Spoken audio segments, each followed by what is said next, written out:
Hello everyone and welcome. On behalf of the 𝘑𝘯𝘶 humanist community, my name is Kelly. It's nice to see so many familiar faces and nice to see some new faces as well. Hello. As humanists, we like to learn and be open and explore, and our group hosts a lot of good conversational gatherings and interesting speakers. I'm very much looking forward to hearing Ali tonight, and it's going to be an interesting topic. I'm going to hand things over to our Vice President to introduce our guest more specifically. I simply wanted to say thanks for joining us tonight, and we'll chat soon, more later. Okay? Do you guys hear me? Okay. Thank you, Kelly. Hi, folks. Welcome, everybody, especially those joining us for the first time. And may I add, too, those who came here 10 years ago or 9.5 years ago and heard Ali the first time. They have a special thank you, too. This is the second time I've had the honor of introducing Ali to this group. The first was back in May 2016, a time that now feels so long ago, right here at Franklin House on this very stage.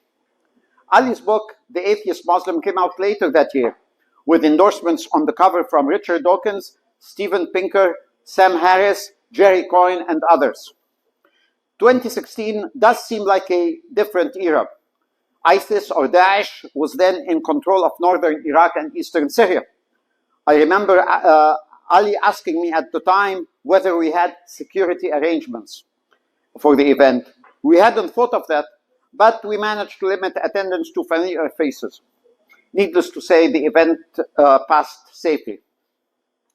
I've stayed in touch with Ali since then, following his podcast, Secular Jihadist, Professional Novice, and perhaps others that Ali might remind us of, as well as his consistently sharp yet thoughtful posts on Facebook. While the nightmare of the Islamic State eventually subsided, new challenges, or shall we say new nightmares, have since emerged. The world has changed, we've all changed, and I think it's fair to say that Ali has too.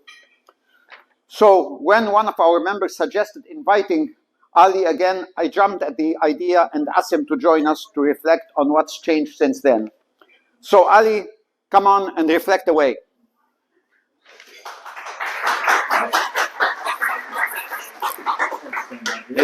Thank you. Oh, yes. So one for recording and one for amplification. So I think this works. Thank you, everybody, for coming. I really appreciate it. This is one of my favorite communities. This is where I live. And can we have a round of applause for George, please? Because this guy is just, the energy, I don't know where it comes from. No? It's like just very, very aspirational. So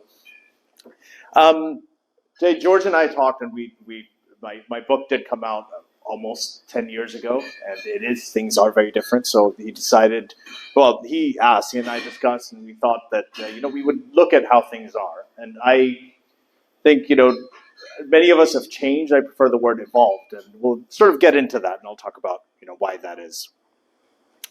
So my goal with writing The Atheist Muslim, the book at the time, was to just start a conversation, right? This was a time when it was very difficult for secular-minded or atheist, agnostic-minded people in the Muslim world to speak out, talk without risk to their lives. So the title of the book, people always used to say, why is this is a contradiction, the title. What is an atheist Muslim? It's like saying a meat-eating vegetarian.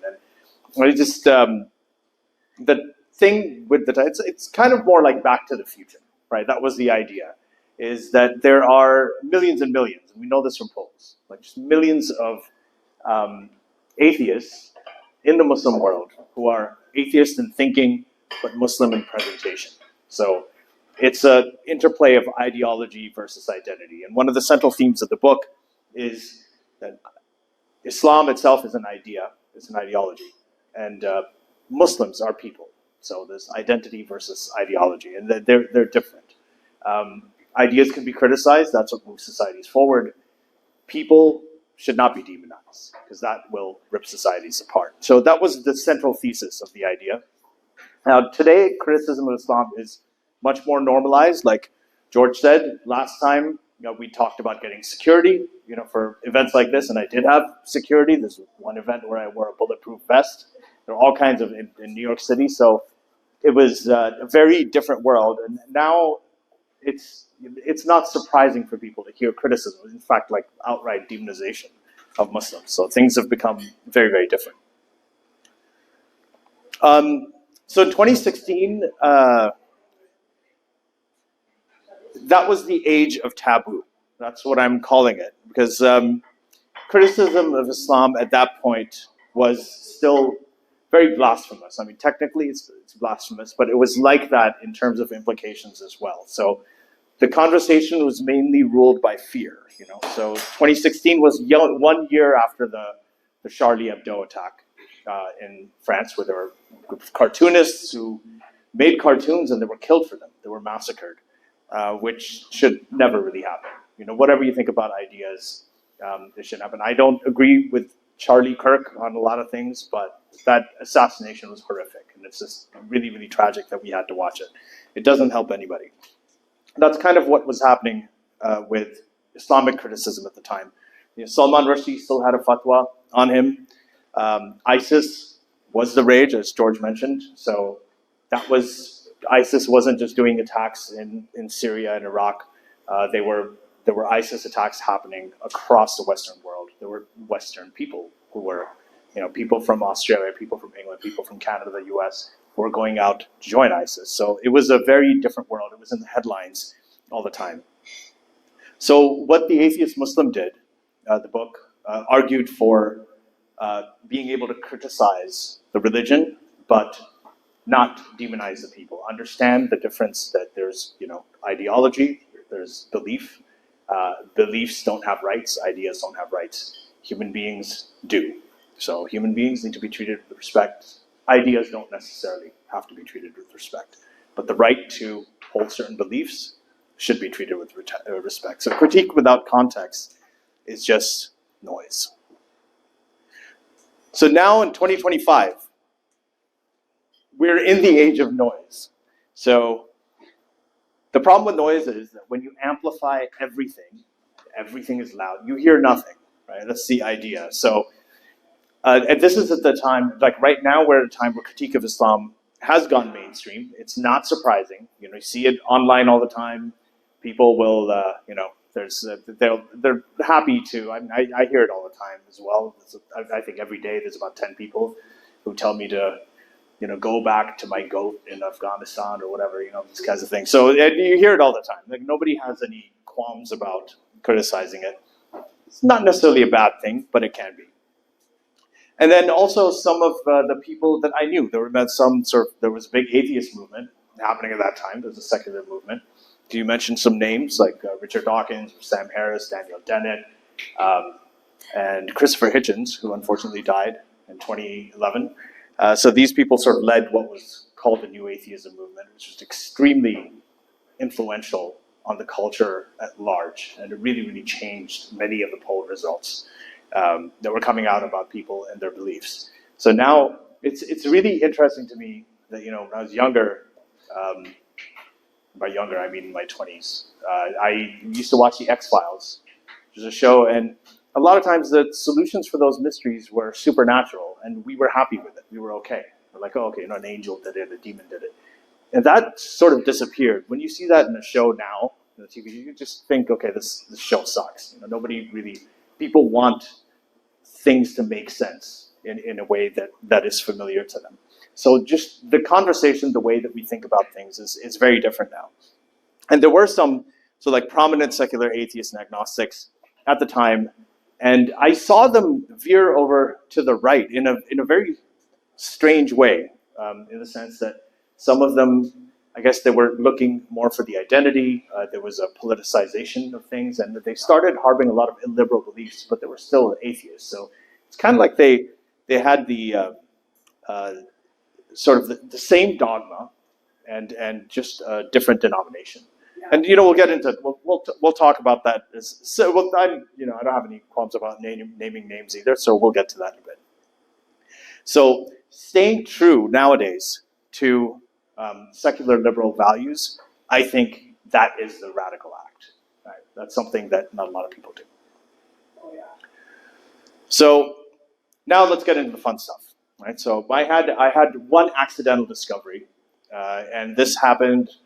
There was an ISIS attack. Unfortunately, ISIS claimed responsibility for it for a soldier in Britain named Rizvi, and he was killed at the time. And they called at this time Islamic terrorism was a big topic in the news. So HuffPost had this thing called HuffPost Live, where they had sort of video interviews, and I was on a panel with 𝘧𝗹𝗶 and a bunch of people from the Muslim community.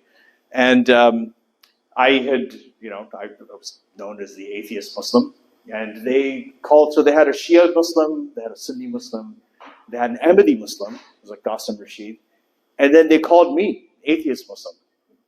And they thought, now, that didn't make sense to the other Muslims there. They're like, what is this? This is not the same thing. He's not one of us. But to them, they just thought, okay, he's got a title, this is a different sect. And so that was a happy accident. And I was there speaking on the panel, and the Qasim I got to know a little bit later, but they were not happy, the other panelists. They're like, no, this doesn't work. Like, why is he speaking? And I got a chance to speak quite a bit on that. So I found that it's just messaging-wise and opportunity-wise, appropriation, okay, of a faith or a faith-based identity is much more scary to especially religious fundamentalists than outright apostasy itself. Like, apostasy just kind of bounces off the surface. They're like, okay.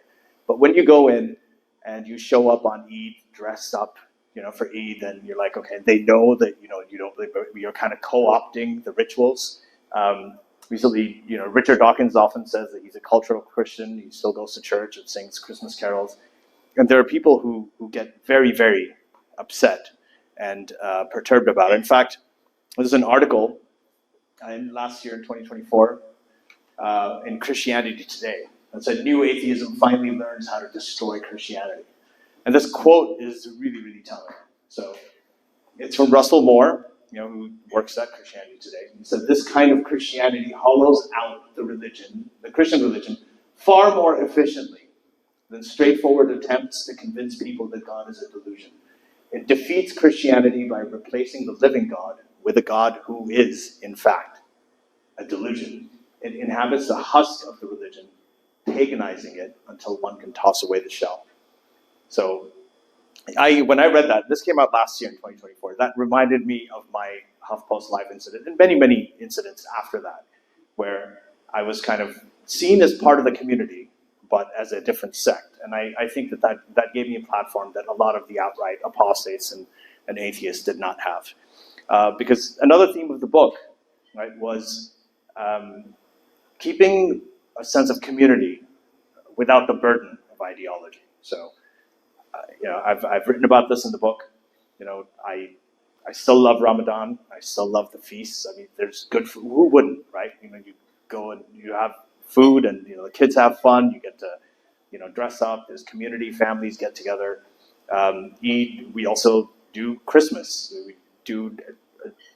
My daughter makes lamps on Diwali with her friends, right? So these things, we celebrate all of the rituals, and it's an interesting idea because I talked about it, but the person who really summarized this very well, okay, is Phil Zuckerman, right? Who's a very prominent sociologist and a great author. He's actually one of my favorite authors, right? And he talks about the secularization of rituals. So I have a quote from him that I'll read, that I also put in the book. So he wrote a book in 2016, same year that I wrote The Atheist Muslim. It's called Living the Secular Life, New Answers to Old Questions. This was, I think, during an interview with Sam Harris. So he talked about secularizing religion. He said, keep the rituals, the holidays, the buildings, the gatherings, the knickknacks, but let the supernatural beliefs wither and fade. The example of this that first comes to mind is Reform Judaism. Most American Jews get what they like out of Judaism: the ceremonies, the holidays, a sense of belonging, multi-generational connections, opportunities for charity. And yet, they have jettisoned the supernatural beliefs. Many liberal Episcopalian congregations, too, are in this vein. Also, Quaker meetings, and most Scandinavians, with their modern form of Nordic Lutheranism, are as well. They observe traditional religious holidays, and they participate in various life cycle rituals, and they congregate now and then in church, and they even feel Christian, and yet they do all of these ostensibly religious things without a scintilla of actual faith in the supernatural. Personally, I think it would be great to have Catholicism, Islam, Judaism, Hinduism, etc., all existing here and there, but neutered of their supernatural hoo-ha. I know that may seem contradictory or absurd, but I believe it's possible. Right, so, similar kind of idea to my experience as well, and what Russell Moore was writing about earlier. And right now, it's very interesting to me that secular Islam, I know that sounds contradictory, but secular just means separation of religion and state. It doesn't mean abandonment or cracking down on religion or banning it in any way. So it's already it's germinating in the cracks that we have created, all of us as a community, with this discourse in the last 10 years. Ritual without revelation, community without credo, and defanging faith, right, which is what we're talking about, is sort of the first step to discrediting it. And then this is kind of what we're seeing with some of the, before, when we used to think of Muslims in the media, you usually see people with long beards and, the mullah, like caps and so on. Now you see people like, Zohran Mamdani, the newly elected mayor of New York, who's campaigning in gay bars, right, and DJing, and has a very sort of modern-looking wife. And you've seen all the pictures. Like it's strange. Like when people, they call him a jihadist, right, and they're really, really afraid of the fact that he's got a Muslim background. But he's exactly the kind of person that people were looking for. Like I know I recently wrote about 𝘦𝘭𝘪𝘮 Ali, who kept on saying, this is an Islamist and this and that. And I was like, this is what you wrote about. You were talking about an Islamic Reformation. You have a man now whose father is an agnostic university professor. Whatever you think about their political opinions, his mother is a Hindu filmmaker. Has written many sort of, she directed Kama Sutra, a love story. That's not very Islamic. And he's pro-woman, he's pro-LGBTQ, he's liberal, he's in favor of open inquiry, he's in favor of free speech. So this is exactly the Reformation that she was talking about, but now she's not happy about it. And I don't understand why. I think a lot of people have sort of veered off and lost the big idea. So what's changed, right, from jihadists, I like calling this jihadists, January 6th, different uniform, same base instinct.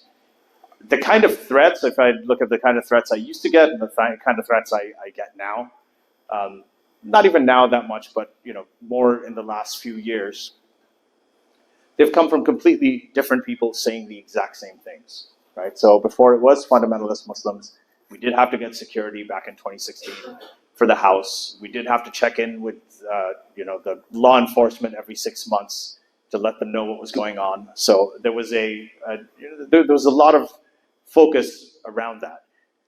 Now most of the threats I get are from a lot of these, the January 6th MAGA types. They're like, you're an immigrant, get out. This isn't really, you're not really a Canadian.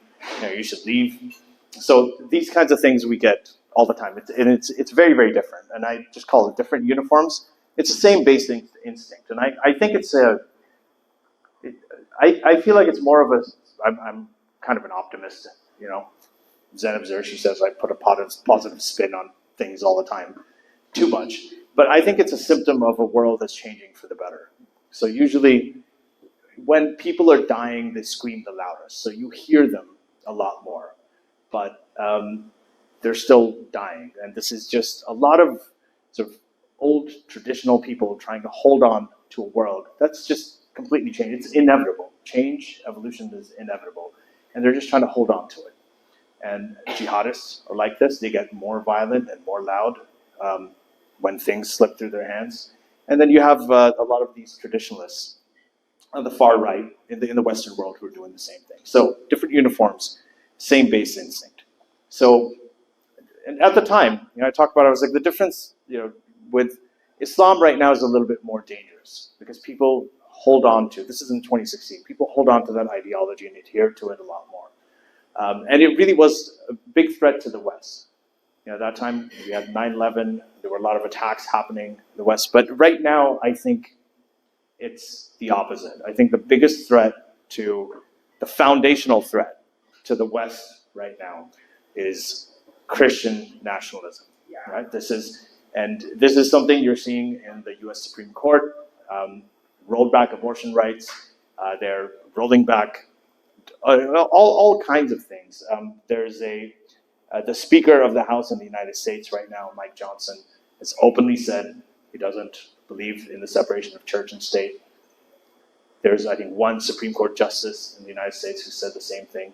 And we're all sort of seeing what's happening there with the kind of things that they're teaching in schools, the banning of books in conservative states, abortion rights, LGBT rights. All of these things are sort of under attack. They're under threat. They're not as solid as people thought that they were at some time. So I call this the Christian Taliban because I don't see it as that different. I mean, this new right, this is what I wrote here, the new right where I am here, sort of mirrors the theocracy of where I came from, right? So you have trad wives, I don't know if you know that concept, traditional wives, the idea that, women should go back in the kitchen and stop working and not vote.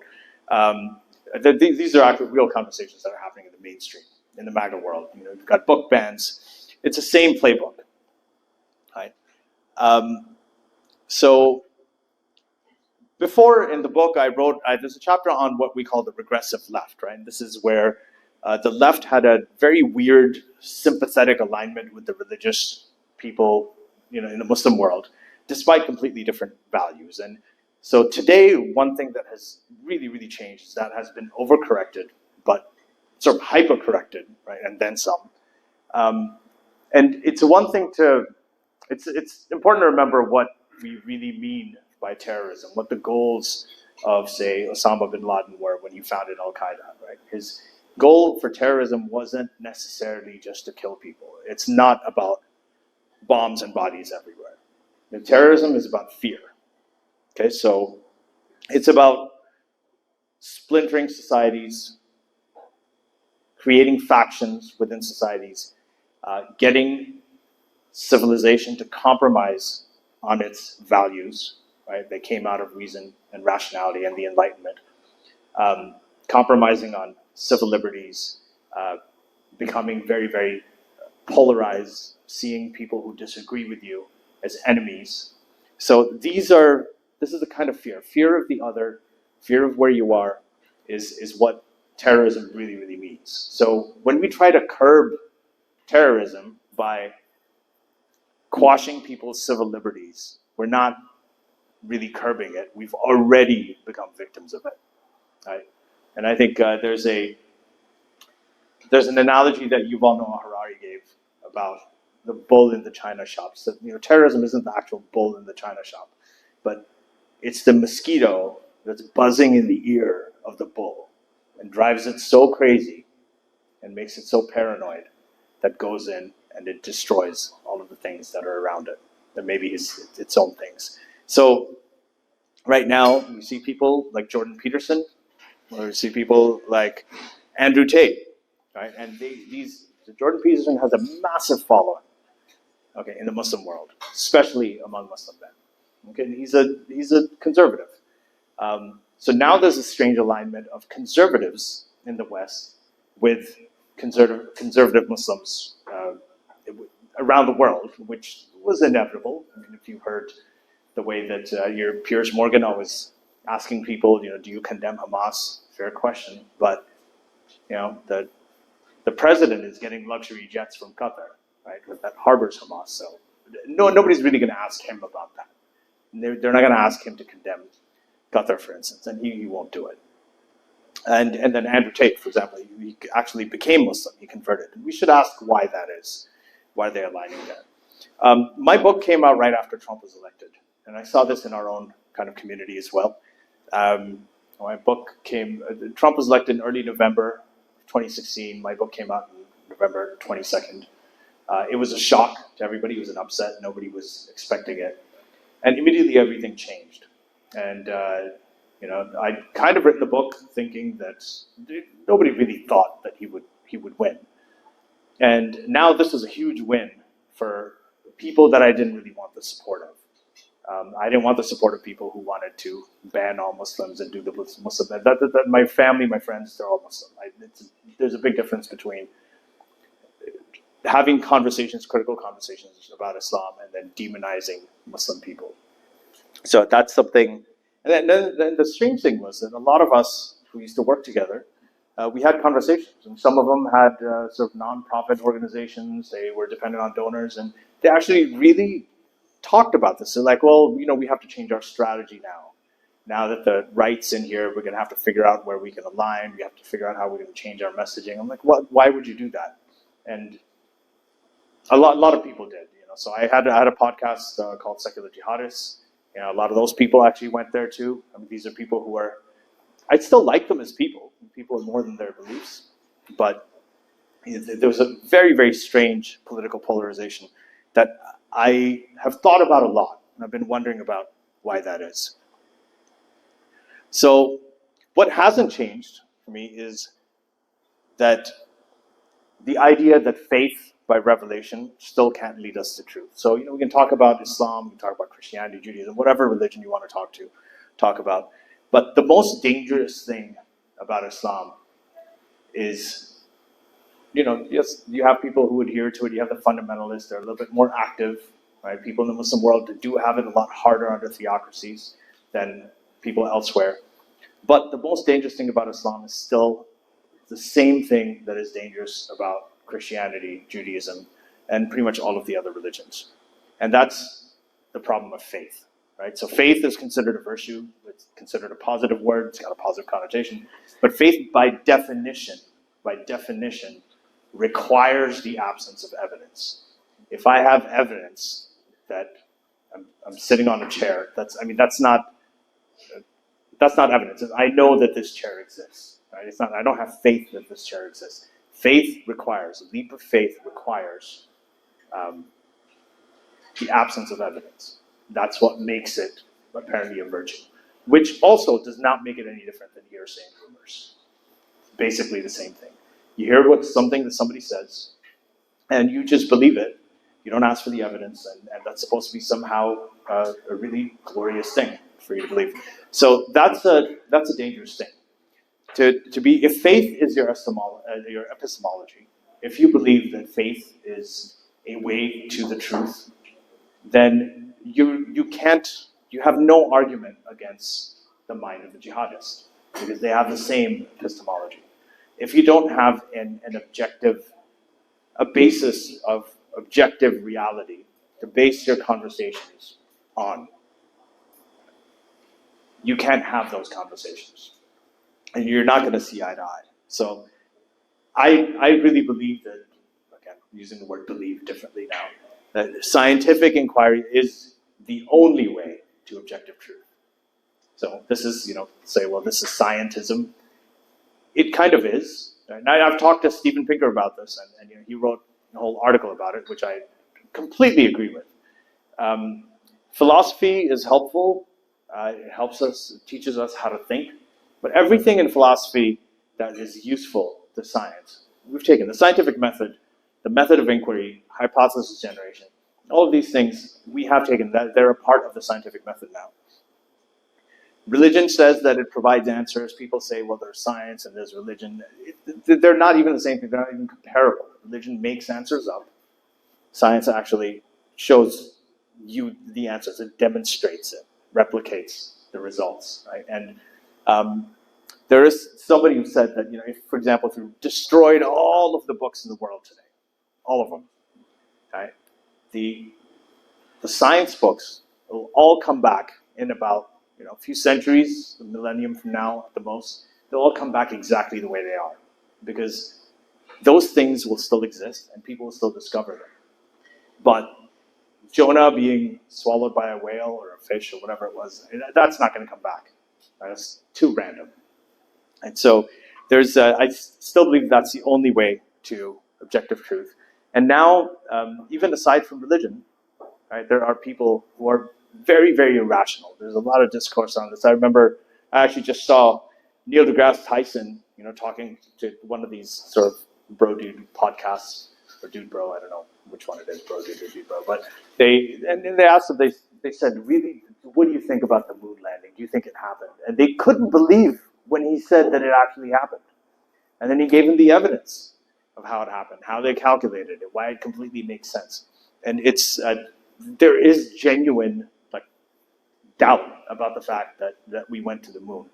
So a lot of these objective truths people have kind of forgotten, and they are forgetting how to inquire about things and how to really come to objective reality and recognize it and to seek it out. And so I've been thinking about this and why this happens. How did all of this change? Because I remember when Sam Harris, I think at one point, had said that when people are faced with reason, they are helpless. If you present somebody with a reasonable argument, right, they are helpless. They will come and they'll be convinced by what you say. And I just don't think that that's true anymore. I don't think that that does anything. I saw this first in the Donald Trump and Hillary Clinton election, where Hillary Clinton had some very sensible proposals, but she presented it like data. Like, here is a list of proposals we're going to do. There were bullet points. On the other hand, Donald Trump told a story. He said, we're going to build a wall, we're going to make Mexico pay for it, we're going to, and we're going to make America great again. Whether you agree with the story or not, it's still a story, and that resonates with people. Right? And storytelling is extremely powerful. Storytelling is more powerful than data. It's more powerful than information. It is more powerful than empathy. So if you're scrolling through your Instagram feed and you see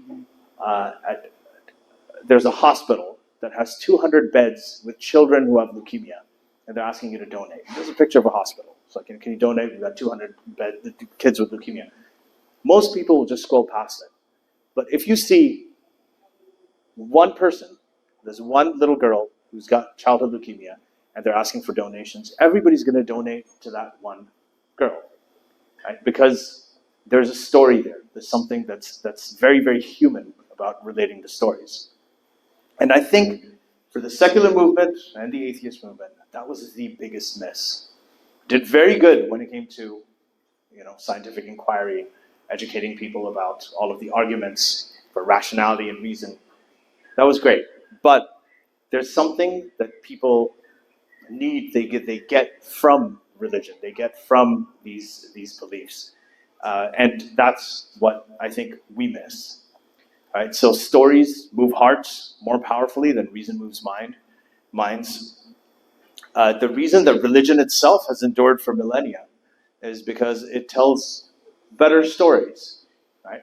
If you may not believe, but in anything really, but then one day you're feeling down, you've gone through a tough time in your life, and you go to a church and you hear just this beautiful gospel choir singing, and it moves you to tears. Now, while you're in that state, you move to tears. You can really wrap up any ideology in that, and you'll feel compelled, right, to go towards it. So, and religion has done this. They know the power of art. I mean, Islam, they say music is haram, but really, the prayer call is music. For Shia Muslims, the Muharram festivities have required that they have a lot of music, like melody and rhythm. They have songs about mourning. The recitation of the Quran, right, is done in musical scales. In Hinduism, you see it all over the place. You see all the color, you see the music, the art. Catholicism, you go to the Vatican, there's 4 rooms painted by Raphael, the Sistine Chapel ceiling. I mean, it's all extremely, extremely powerful. It moves people, and that's where beliefs comes from. Now, can we do this in a secular context? Are there any, if you think about it, and any of you, I'm open to this, do you have any scientists that can think, because I can, I know that there are some, any scientists that you can think of who explain reality and science in a way that it actually moves you emotionally, that's emotionally resonant? And I can tell you that when I was in 5th grade and I was first shown the Carl Sagan Cosmos series, right, that made me feel something. The way that he told stories about the universe, the awe and the wonder of the universe and everything we look at. I remember just thinking that, he said that when you look up into the night sky and there are stars, you're not just looking into distance, but you're looking back in time. Because with some of those stars, the light started traveling millions of years ago. So you're seeing the universe as it was in some places millions of years ago. And I remember just thinking about that when I was in 5th grade. And it completely changed the way that I thought about things. So we can do it. I know that there's a lot of scientists, and I'm part of that community, who like sticking to facts and just dry. We have to be logical, and we can't editorialize anything. But we do have to create stories. We do have to talk about these things. Another example is, the Da Vinci Code, which is a very famous book by Dan Brown. And he talked about an alternative history of Christianity. There's loads of nonfiction books written about the Knights Templar and that background story that was happening in the Da Vinci Code that never really got anywhere. Nobody really knows. It just kind of died out in academia, right? Because it affected people, like people who were interested in it, process it cerebrally. But when people read the book and later watched the movie, they felt it. There's a power that fiction has. We saw it with Animal Farm, which is a classic. We saw it with Orwell, with Aldous Huxley. It's so many poets who were very rational and scientific, but they wrote books. It was like science fiction also. They wrote books. They made movies that are fictional, right? But they resonate with people a lot more. So storytelling is incredibly powerful, right? And today we have tools and opportunities to tell these stories, and our very reality has been challenged in a way that's never really happened before in human civilization. And that's with AI. So you're familiar with it. Everybody is either loves it or scared of it or both. It's a big thing. And the question is, one thing about that I've seen with AI is I think it's exposed a lot of the suspicions we had. We had the Turing test a long time. It was like, when is it going to be passed? Now it's been passed many, many times.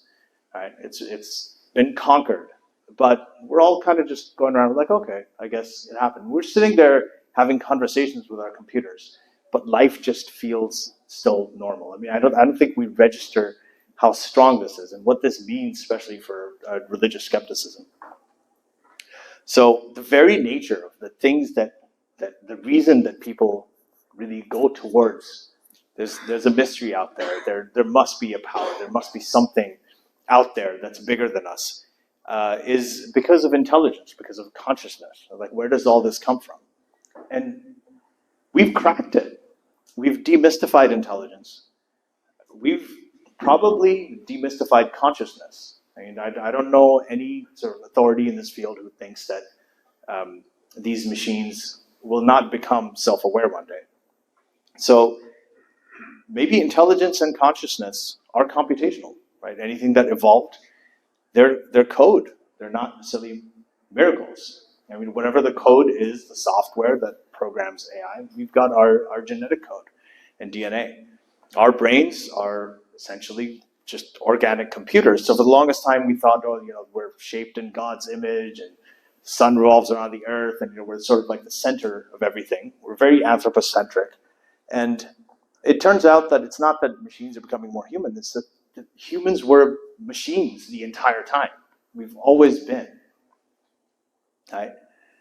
And our brains are organic computers, they're algorithmic systems, they're trained on vast data sets. They say AI is trained on vast data sets. That's what we're trained on. Like, that's from taking our very first steps to burning our hands on the stove the very first time as kids. All of these things. This is the kind of training. There's really no real difference. There's analogs for everything. So we never really were special. And divinity itself, it's a strange thing. It's recursive. Recursive self-improvement in the AI world is when AI can improve itself. So you don't need humans to make tweaks to make it better, but AI is smart enough to edit its own code and improve itself. And that's kind of what we think with divinity, right? I think God created man, then man created God, and then God improved man, and then man improved the whole idea of God, and it just evolved over time. So divinity is also recursive, and it's not mysterious. So with all of these massive changes in our culture and our politics, and especially with technology, and the change in this conversation, where do we go next? And this is, I think, the age-old thing that at least I've learned from this entire experience in the last 10 years. From rationality, storytelling, to people process things cerebrally. Really, really smart people can be overcome with emotion because of certain experiences and veer off in a completely different direction. Simply because of something that's instinctual, because they find meaning in something. And this is something that has been around since as long as humanity has. Right? It's what people crave more and more and more. Right? As religion, the sort of death of religion, slow death of religion, leaves a vacuum. People are communicating with each other all the time. You've got like people in Saudi Arabia. In Saudi Arabia, we never really talked to the world outside when I was growing up there because we didn't have the internet. Now you are. You're realizing that someone in Japan is growing up the same way, believing in completely different things. So, it decreases the value of it. So it is kind of going away. And as that happens, it is leaving a vacuum. And people are still craving the same thing that made them invent religion in the first place. And that's a sense of meaning, purpose, belonging. And thankfully, right, as free thinkers, we have the ability and the choice to create our own meaning. We look for meaning and purpose because we evolve. We have long-term memories. So we think that there needs to be a purpose. There needs to be a reason that we're here. Right? It's a byproduct of evolution. But we can do it ourselves. We can chart our own course. We don't have to get that from anywhere else. And the question is, so how do we find the right message? How do we provide something that is truly meaningful? How do we put meaning into the messaging that we do? So every revolution, every transformative revolution has begun with a rebellion. Even Jesus, the reason he was crucified was because he was a blasphemer. Muhammad was chased out of Mecca, and then he came back. He broke all the idols. He took a stick and smashed all the idols in the holy mosque site in the Kaaba. Like, you guys are familiar with this. Some of the people from Muslim backgrounds. That was blasphemy. Every major transformative revolution has started with blasphemy. Blasphemy is the absolute core of change in the history of the world. Right? Gandhi was a blasphemer. Harvey Milk was killed for it. Martin Luther King was killed for it. Malcolm X. All of these people, right? All of the great prophets of the monotheisms, all blasphemers. So blasphemy is sunnah. So I like saying, and that really is the problem. And in a world where everything is sort of, there's so much noise and it's all this tweeted, manufactured outrage, rebellion has become very trite. It's become very commonplace. It's kind of boring. Everybody's saying more and more shocking things to gain attention. It's an attention economy. So, but the most transformative kind of rebellion has survived depth.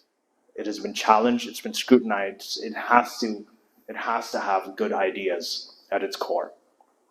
And that's where the meaning comes in.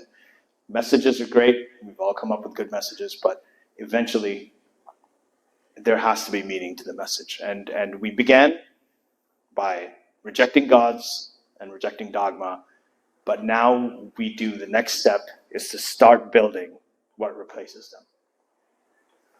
And I'll end there for now, and then we can have a discussion. This is just sort of informal. Like, I'm really interested in hearing your ideas.